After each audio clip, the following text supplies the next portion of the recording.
Trading in Dynasty Fantasy Football can seem almost impossible at times. It can be one of the hardest things to do, but it is really one of the best ways to make your teams better, especially when you have deep rosters and can't really find much on the waiver wire. So today I'm bringing you 10 tips on how to get trades done in your fantasy leagues and deal with trades in general. So strap in because we're going to dive right into this one. So one of the first things you're going to want to do when it comes to trading is you're going to want to know where you're at as a team. What I mean by this is kind of, are you contending, are you pretending, or are you in a rebuild? Obviously, if you were contending, you were probably finishing in the top two last year, probably just coming off a championship win or loss. If you're rebuilding, you're probably chilling with the 101, 102, or 103 type pick. And if you're pretending, you're one of those teams who made the playoffs but didn't really have any real shot at winning, but you think you did. So this is kind of where you have to take a hard look at your team, evaluate your assets, and really dive into things like points for, points against, and maximum points for in your league. See where you match up to your league mates and kind of go from there on where you stand as a team. And that leads me into my second tip, which is know your trade partner. You kind of want to take into account, evaluate their team and see where they're at in their journey of their league, see if they're contending or rebuilding, because it tends to work best if you're working contender to rebuilder and vice versa, just because there's a symbiotic relationship there. But all in all, know the person you're trying to trade with. If you want a certain asset on that team, either rebuilding or contending type asset, and you want to acquire it, see what other needs they have on their team. And I'll touch on this point a little more as we go. The third tip I have, and possibly the most important tip in this list, is to just communicate with your trade partner. Not all trades will be done by just sending a trade, first offer, and it's a done deal. More often than not, it's going to be a process that maybe takes a day or a couple hours, depending on how much time you have to go back and forth with this person. But a lot of the times, it's going to be easier to work out specifics via DM than just, dealing with sending back and forth blank trade offers, whatever the case is. And this is just a good way to know where they stand on players that maybe you're sending or players that you might be getting in return. And quite frankly, to see if this trade deal is going to go anywhere in the first place. Because if you're trying to trade for players that are just not tradable to that player, you're probably not going to get them unless you pay a hefty ransom for that player. Tip number 4 is kind of a spinoff from tip number 1 and 2. And that is, rebuild to rebuild trades are okay, and so is contender to contender. Now, a lot of players stick to the mindset of that you have to trade with a contending team if you're rebuilding and a rebuilding team if you're contending. That's great and all, but that does, it essentially erases half the league to trade with, and you don't want to do that. You'd much rather be trading with a pool of 11 players or more or a little less than a pool of possibly only 5 to 6 teams. It is one of those things where, say, a rebuilding team has a ton of excess running backs and they're lacking in wide receivers, but you have the flip of that where you have a ton of wide receivers and not a lot of running backs. You could look to try to maybe move one of your good budding wide receivers for a running back to kind of help you in that rebuilding process. Same kind of goes with contenders, although I would argue that that's an even harder deal to get done because other contenders don't necessarily want to make contending teams better. However, it is still a route worth exploring. Don't cut off trading with certain teams just because they might be on the same phase of the league as you are. I think that's one of the worst things you can possibly do in a league. Possibly the most important tip on this list, and tip number 5, is stop trying to win the trade. Always be working the deal from both sides as if you're that player receiving the players you're sending. If you're sending, not to say everybody's sending garbage in trades, but if you're sending players that just don't equate value to what you're receiving, and if you know what I mean, don't expect that trade to get done. Don't even expect a counter offer to come back to you, because more than likely that offer is probably way off from whatever that team manager was willing to pay in the first place. So pair this with tip number 2, know the other teams that you're dealing with in your league and that you're trying to trade with. Look at their team needs, look at things that they're trying to build around, go back to the communication side of things, and don't necessarily try to take advantage of things that, they might not know, or they, might have a different viewpoint on a player, but just try to actually help both teams win the deal. Whether, and this is where it comes in really handy with trading with rebuilding to contender, contender to rebuilding, is that it's pretty easy to hash out a deal that works for both sides that doesn't end up hurting one team or the other in the long run. If you're not getting trades done in your league, there's usually 3 reasons for that. Either you're trying to win the trade too much and you're just trying to get too much out of offers, your league just isn't that active and you probably shouldn't even be in the league to begin with, or the people you're trying to trade with are just asking for too much in return, and on the other side trying to win the trade. We are 5 tips deep in this video, and I do hope you're enjoying it. If you are, please leave a like so this video can spread to more people. I promise it won't spread to any one of your league mates. Just kidding. I absolutely cannot guarantee that, but it's a great way to support the channel and show that this video was helpful. Moving on to tip number 6. Don't ever try to convince a team manager that you're trading with that the deal is good for them. The trade should speak for itself, and you should never have to finesse a deal where you're trying to convince a player that they're getting or that they're sending is going to be worse. Because in all honesty, like if you're trying to acquire that player, why would you be trying to acquire that player if that player is not good for their team?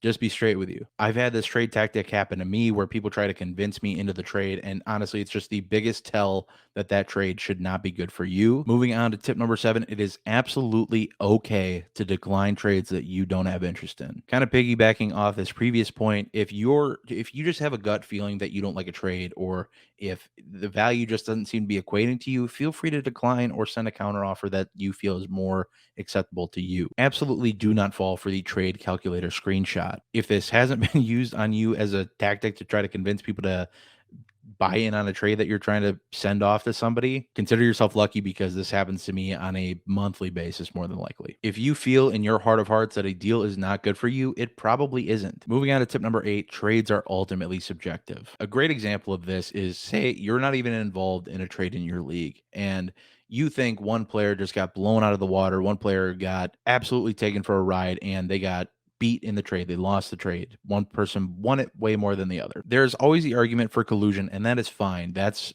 up to the league commissioner to decide, not necessarily an entire league. But if both parties accepted that trade, especially if there's no money on the line, there's no reason to get in a huge pissing match in the group chat about it at all. But again, this goes back to the whole value prop. Some players you're going to be willing to pay way up for, like a Justin Jefferson or Jamar Chase. Then there's some players who have similar upside, maybe not to the exact extent, but like an Amon-Ra St. Brown, maybe you're not willing to pay up for him, but somebody's trying to get the same price as a Jamar Chase or a Justin Jefferson. Player values are subjective, and I'll touch on this a little more later, but ultimately don't do things like using trade calculators to justify trades, touching back on the previous point, and don't get mad when somebody doesn't accept your trade because it works out in a trade calculator, or you're trying to convince them that it's a good trade for you, because if trades don't work, they just don't work. And usually if they go through or they don't, usually there's a fine way of trades working out, as far as I've seen in my league, especially when people get all pissy about trades going through that maybe shouldn't have or seem very value off. Usually these things find a way of finding their level one way or another, in my opinion. Moving on to tip number 9, we are almost through this list. Find a mix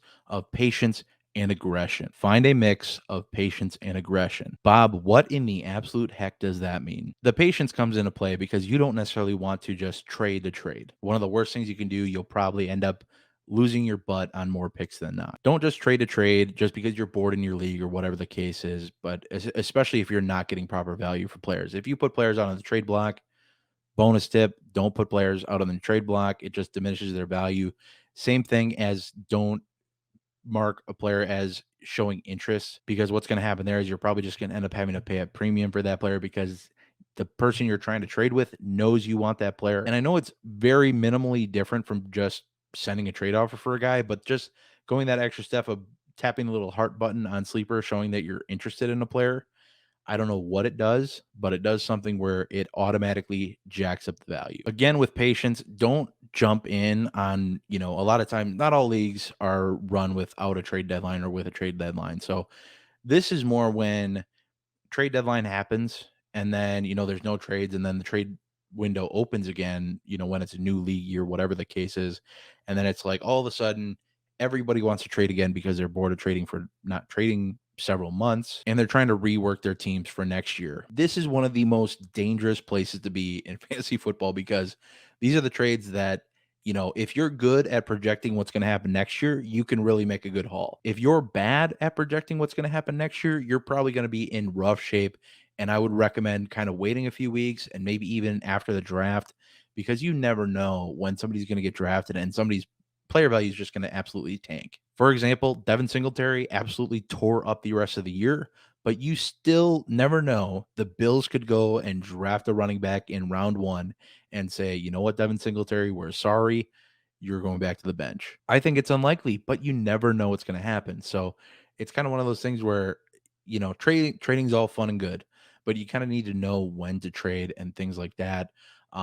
especially now if you're a rebuilding team with those kind of descending assets in a way that are in their prime still, those are better to trade and have patience to wait until the season to trade, just because their value will be more solidified then. They just lose a lot of value now. The best time to move those assets are during arms races in leagues, because those are when you can get the most value for guys that are descending but still very much in their prime assets. And then when it comes to being aggressive, like, don't be afraid to go after the players you want.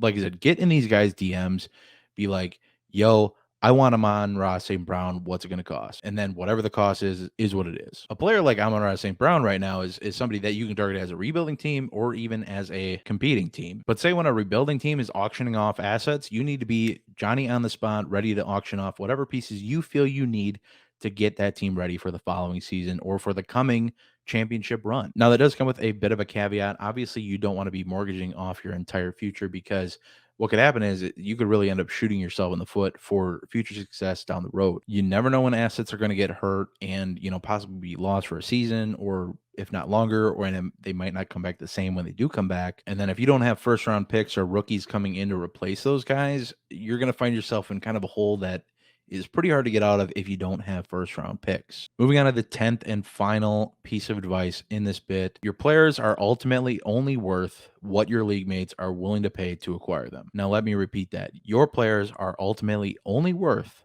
what your league mates are willing to pay for them. You don't determine player value, your league mates do in your league when you're trying to move players, and you determine the price when you're trying to add players. However, don't be upset when that trade doesn't go through because somebody else paid more. This kind of goes back to that whole subjectivity thing of trades are ultimately subjective. You can have a value set in your mind for what a player's worth, but you might not ever get it. And that's okay. You can hold on to that player, stick to your guns. That's totally cool. I don't ever advocate for moving a player for less than the value you want. I think that value could absolutely be determined in different ways by accruing more draft picks in place of one first round pick, et cetera, things like that. The trade calculators of the world don't determine trade value. Only your league mates can determine trade value. That goes the same both ways. If you're trying to acquire players, you determine the value, but like I said, you might not necessarily get that player. And then when you're trading between your league mates, you have to kind of find a middle ground of sorts of what that player is trying to get, what you're trying to get in return, what you're trying to flip, etc. So don't be going and setting the price for Jamar Chase at 4 first round picks. More than likely, I don't think anybody's going to pay that. I don't think so. I could be wrong. I've been wrong. I've seen some wacky trades for good players before. But the thing is if you can set that price and players are willing to pay it, he's absolutely worth that because that's what you just moved him for. So those are the tips I have for you today with a little bonus tip mixed in there. I do hope this video was helpful. Please leave a like if it was. Comment down below what your favorite tip is, or if you have any other trading tips in your leagues. We at the Dynasty Rewind are bringing you a ton of Dynasty Fantasy Football content like the video you see on your screen. So I do hope you keep it locked in here with us. Hit that subscribe button. And while that is it for me today, I do hope y'all have a good one.